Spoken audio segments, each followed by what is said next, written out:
Hello guys, আজকে আমাদের topic হচ্ছে পিপ অ্যান্ড পিপেটস। পিপের ফুল ফর্ম হচ্ছে পয়েন্ট ইন পার্সেন্টেজ। আমি প্রথমে একটু সহজ করে বলি, তাহলে বুঝতে পারবেন। ধরুন আপনি 95 টাকা দরে $1 কিনলেন, সেটাকে আবার 5 টাকা লাভে 100 টাকায় বিক্রি করলেন।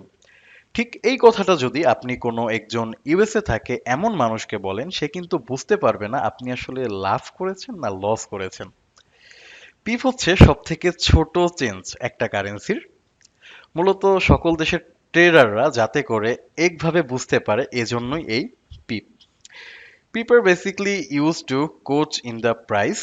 পিপকে আপনারা 100 ভাগের 1 ভাগও ধরে নিতে পারেন। আমরা বেশিরভাগ সময়ে 2 ডেসিমেল কারেন্সি পেয়ার বা 4 ডেসিমেল কারেন্সি পেয়ার দেখে থাকি। মূলত ডেসিমেলের পরে যে কয়টা সংখ্যা আছে সেগুলোকে কাউন্ট করতে হবে, বা সেগুলো কাউন্টেবল ফর পিপ। যেমন 2 ডেসিমেল কারেন্সি পেয়ার, ডেসিমেলের পরে 2টা সংখ্যা আছে। 4 ডেসিমেলের পরে 4টা সংখ্যা আছে। তা আমরা মূলত একেবারে লাস্ট সংখ্যা থেকে পিপের গণনা শুরু করতে পারি। যেমন ধরুন এখানে আছে 1.0824, এটা যদি 1.0825 হয়ে যায় তাহলে কিন্তু 1 পিপ বাড়লো। এটা যদি আবার হচ্ছে 3 হয়ে যায় তাহলে 1 পিপ কমলো। আবার ধরেন 1.0834, এটা যদি হয়ে যায় তাহলে কি হলো, 10 পিপস বাড়লো। তা এটাই হচ্ছে মূলত পিপ। আর আরেকটা ব্যাপার হচ্ছে সেটা হলো পিপেটস। পিপেটসটা আসলে কি?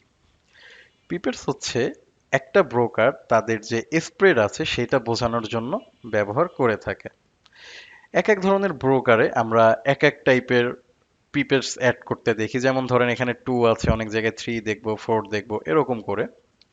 তা এটা হচ্ছে কাউন্টেবল না। এটাকে আমরা যদি কাউন্ট না করি তাহলেও হবে। আমরা মূলত হচ্ছে যেটা পিপ থাকে সেটাকে কাউন্ট করব। পিপের যেটা থাকে এটাকে আমরা কখনোই কাউন্ট করব না। It's for broker.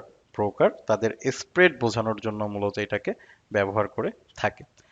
আশা করছি পিপ অ্যান্ড পিপেটস বুঝতে পেরেছেন। ধন্যবাদ।